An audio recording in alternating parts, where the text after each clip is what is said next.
Donc 2 fois Que le 5 ans. pouvoir n'est pas une fin en soi.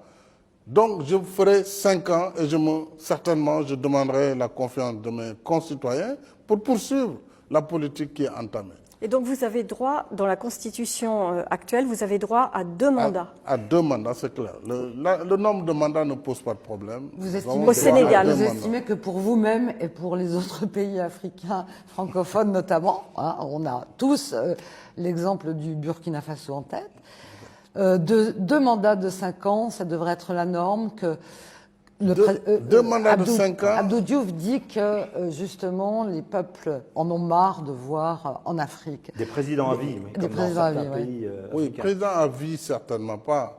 Mais je crois qu'aujourd'hui, avec la mondialisation, avec la culture de l'information, l'Internet, nous ne sommes plus dans les années 50 ou 60.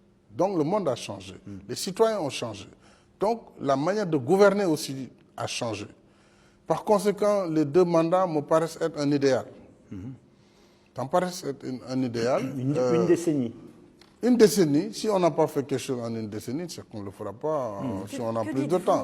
Et il ne faut pas que aussi les chefs d'État considèrent que leur présence à la tête de l'État doit être une obligation.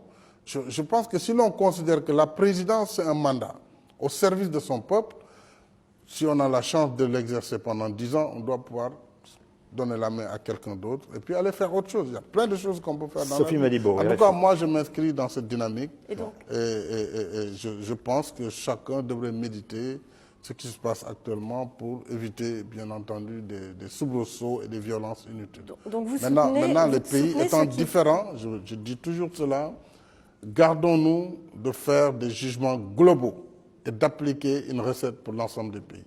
Mais le Sénégal est souvent cité en exemple. Est-ce que vous n'avez pas matière à commenter un peu ce qui se passe par exemple au Togo où le président Faure Eyadema a décidé de ne pas toucher à la Constitution ?